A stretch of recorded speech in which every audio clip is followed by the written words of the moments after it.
Right, so our next presentation is also a pre-recorded presentation. It's going to be a presenter from UC Davis. I think Dave is probably who's on the video, talking about 15 years, the largest wildlife vehicle collision reporting system. Give us a moment here to switch over. Hello, everyone. My name is Dave, and I'm a research analyst at the Ecology Center. My presentation today is on the California Roadkill Observation System, or CROSS. WVC, or wildlife vehicle collisions, are an important source of wildlife mortality in the United States, and our system collects data to help mitigate this crisis. Since our system went live in August 2009, we have over 15 years of experience running the system, so I will point out some lessons learned along the way. I would like to acknowledge my co-author, Fraser Shilling, who is the project lead. CROSS is a web application at the address you see at the bottom of this slide, and the QR code will also take you to the site. CROSS allows volunteer observers to record wildlife observations, and it supports the entry of live, dead, injured, and animal sign observations. We try to make the data entry as easy as possible, but this is always a big challenge. At the moment, observers can open up a web form and drop a point on a map, recording the species and a few other important details. We also have a rapid entry tool where you can take a geolocated photograph and upload the photo to the site. The system will use the embedded coordinates of the photo to set the location of the record. This is a great time saver, but you need to have location services turned on your device so that the photo contains the coordinates. CROSS supports re-observations of an initial observation record. For dead animals, analyzing re-observation records can tell us how long, on average, a carcass will remain on the road. It also supports the running of surveys and transects through the website. We learned that a lot of folk care about the welfare of wildlife, and we have many volunteers who give their time and enter observation records. We are most grateful for them. The purpose of CROSS is to provide a publicly accessible way to record wildlife occurrences throughout the state across long periods of time. When we started out, we emphasized roadkill observations, but we have since added the ability to record live, injured, and animal sign observations also. Another purpose of CROSS is to provide data to ecologists, wildlife biologists, conservation planners, agencies, NGOs, consultants, and others acting to conserve California wildlife. CROSS also provides a working model for other states to mimic, especially at large geographic areas. Here are two maps showing the locations of CROSS observations. The map on the left color codes the points by species category so that we can see that large mammal points, which are mostly mule deer or black-tailed deer, were observed along the coastal range and the Sierra Nevada foothills, while more medium-sized mammals were observed in the Central Valley. The map on the right shows the points broken out by live, dead, injured, and animal sign, and since I color-coded the dead observations as red, the map is mostly red. I left the points in for Nevada and Oregon since CROSS does go outside the state boundary sometimes. As I mentioned in the opening, CROSS went live in August 2009 and is still the largest WVC data collection site in the United States. Between 2009 and 2023, this project received no direct funding, and it was mainly a volunteer effort. We now receive funding support from the Wildlife Conservation Network to provide access to CROSS data, and I'll touch base on this later in the presentation. The image on the right shows our no-nonsense approach to the main user interface by displaying just two buttons, one for the rapid image upload and one for the full web form. We don't have a mobile app. We've tried a couple times to develop one and have come close, but we have found this challenging to maintain support. But we do have a web app, and with a responsive design, where you can enter data with virtually any size screen or device. One of our main source of observations is from another system we developed called CHIPS, which collects incident data from the California Highway Patrol. Those incidents related to wildlife are imported into CROSS. We initially built CROSS. We essentially cloned a site for Maine Audubon. They called their site Maine Audubon Wildlife Road Watch, and it was probably active for 6 years or so. One main reason it went offline is that their product champion got another job, and while the newcomer came in and did an admirable job, they also had many other responsibilities, and the priority of the site waned as it received less attention. We find that volunteer contributors like to hear feedback on how their observations are being used.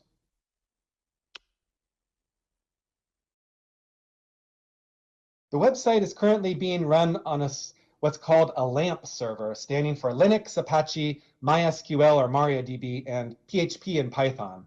I won't go into many technical details, but you can contact me if you'd like to talk about this open source stack.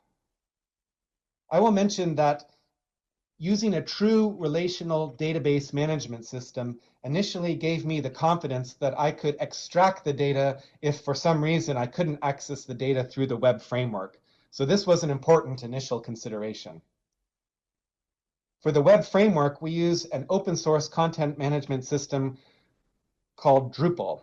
We started with version 6 and upgraded to 7, 8, 9, 10, and soon 11. The steps between 7 and 8 were a real doozy. Using open source software is a blessing and a curse. We enjoyed the control over the development and the direction of the tool, but sometimes third parties don't update their modules when the rest of the framework gets updated, so you lose features and functionality along the way. It's hard to keep everybody who uses the tool happy when you sometimes are forced to make major changes. The web interface had to change between versions, and we lost a lot of users because of it. We learned that the tool is never finished, as there is always security updates that need to be applied, so plan carefully and be sure to include long-term maintenance. Here are two species-specific maps showing mountain lion observation points on the left and black bear points on the right. These data can be used to understand the rates of WVC as well as localized threat or extirpation of species.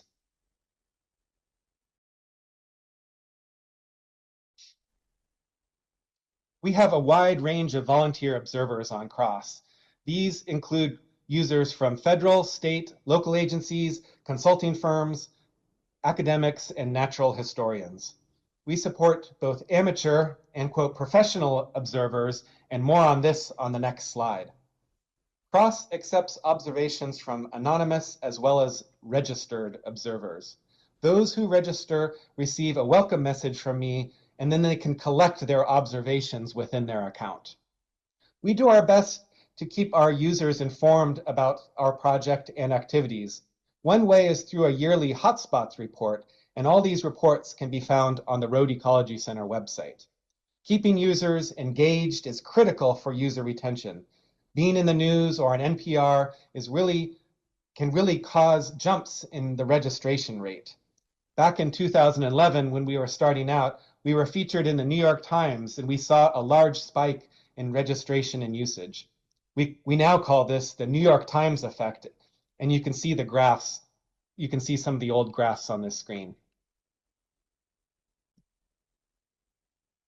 I mentioned amateur and professional observers on the previous slide, but actually we don't see any significant difference between these two groups in record accuracy. We find there is less than 13 meters in spatial accuracy errors when dropping points on a map, and in terms of species identification, we find a 97% accuracy rate. These are two papers that we've written on the subject of observation accuracy using CROSS data. Looking at the data, CROSS has observations from about 492 unique species and over 210 observations total. We've already seen a few maps, and I have a couple more to show on the next slide. Wild observations make up about 77% of observations, while 23% are domestic animals. I mentioned the CHP incident data system we called CHIPS that we import these data from and are validated mostly by student interns, and those comprise 47% of all observations. We started a Roadkill project on iNaturalist, and those records were also ingested into CROSS. To the right, you can see the top 20 wild animal species listed by observation count, with mule deer or black-tailed deer comprising about 30% of all observations. Here are two maps showing the spatial representation of domestic animals on the left and wild animal points on the right. Certainly more coverage of wild animal points as there should be with 77% of all observations.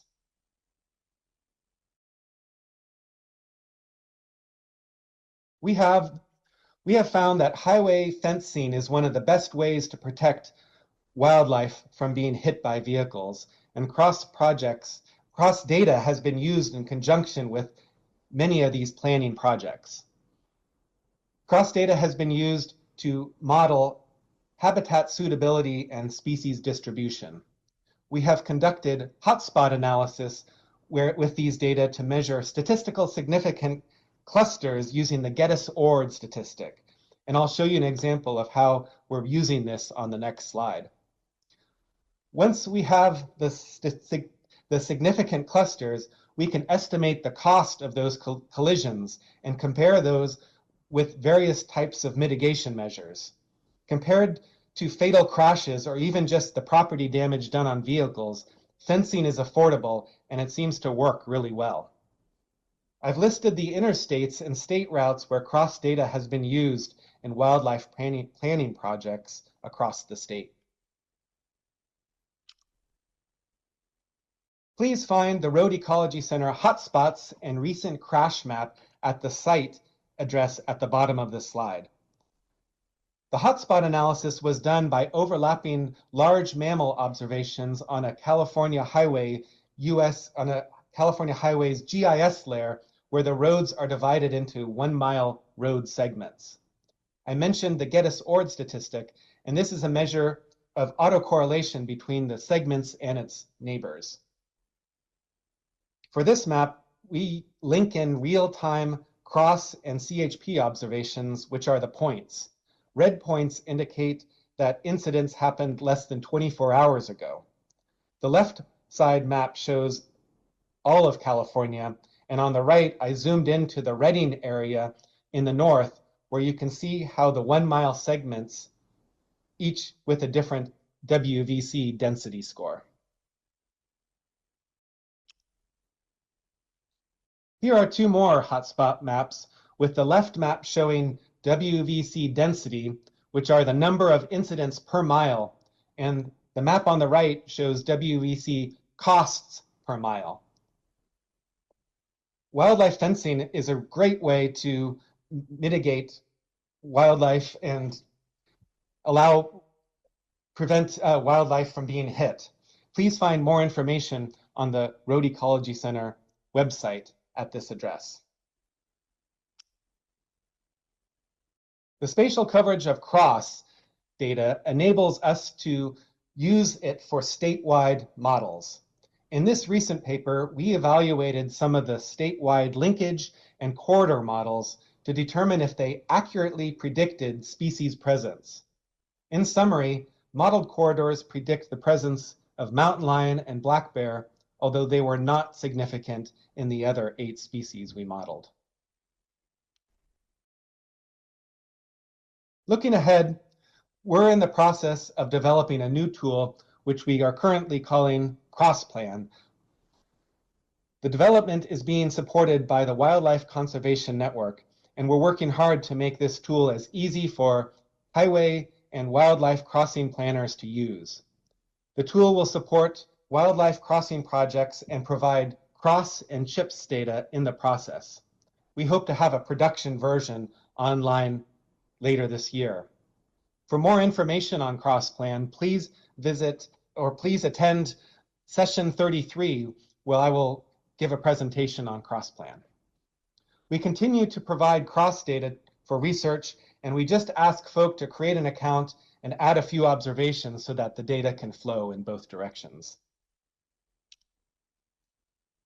I'd like to acknowledge the Road Ecology Center student interns for their wildlife observation contributions, but also their work to validate some of these data. Thanks to the Wildlife Conservation Network for their support of CrossPlan, and many thanks to the Cross contributors. For those in the audience, please consider registering for an account on Cross and enter your observations. Once you become familiar with the user interface, it only takes less than a minute or so to enter an observation. So each one is so very valuable. Thank you very much.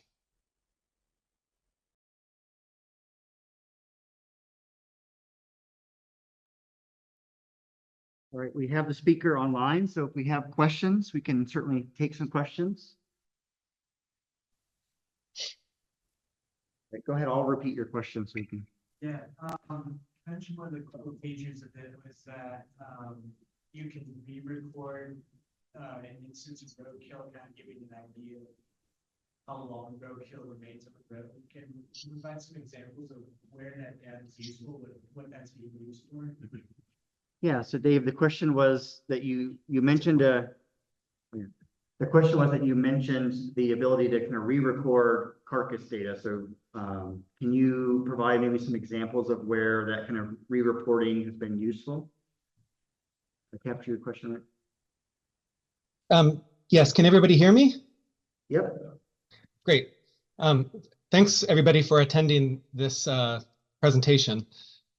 So yes, the re-observation records have been used to calculate the length of time that on average carcasses can remain on the road. And I believe there's even a presentation here at ICOET where re-observations were used to measure how long mule deer will stay on the road on average. And based on the number of collection points that people have entered, I think we found something on average of 3 or 4 days for each of those carcasses to remain on the road.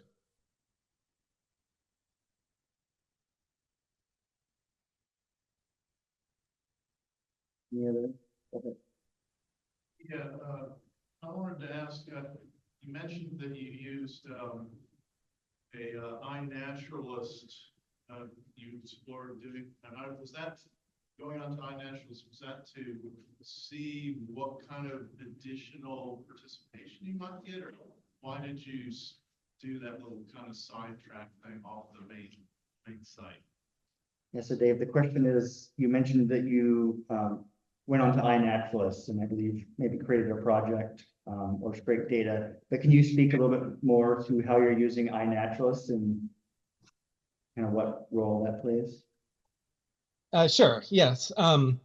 So we created a iNaturalist project in order to, because we recognize that there are people who will be using iNaturalist more than our small, initially small website.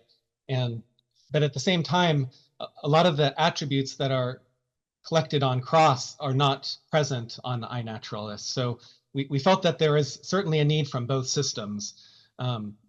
But we wanted to recognize those people that were just using iNaturalist to make sure that we get roadkill data from them also.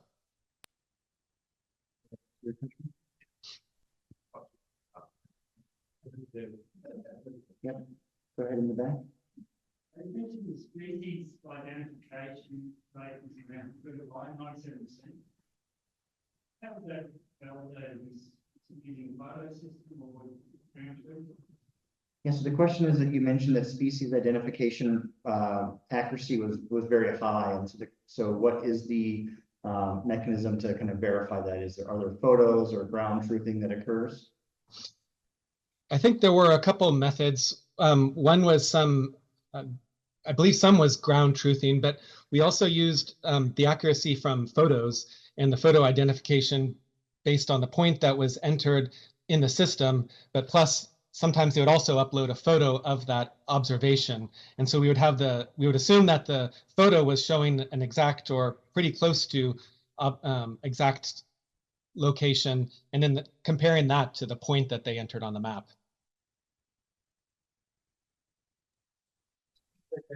Identification accuracy was from the photos, basically reviewing photos and comparing the photo, what the animal was with what they said. Not a question.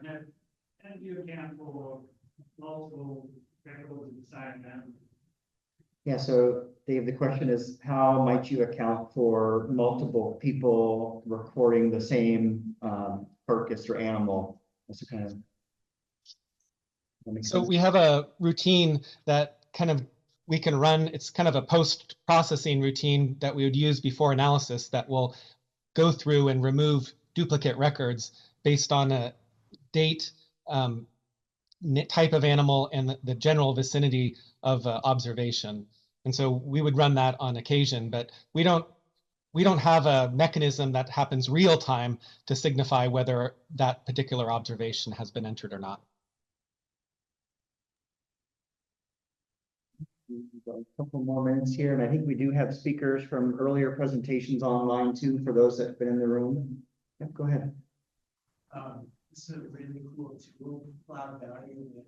I live in Arizona. Has there been any consideration about whether to expand that to the rest of the US or anything like that, in a similar manner to how Cornell is using e-learning? Yeah, so the question from a gentleman from Arizona was wondering why you haven't done this for them yet.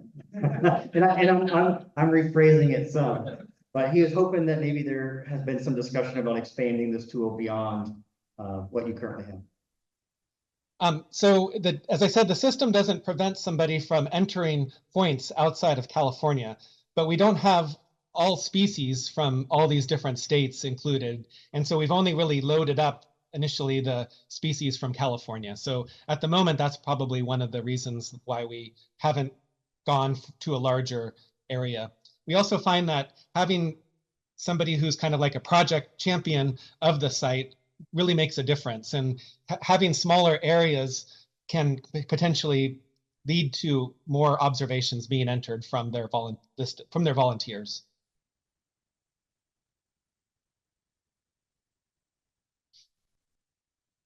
We'd be happy to partner with other folks who want to have a site such as this one.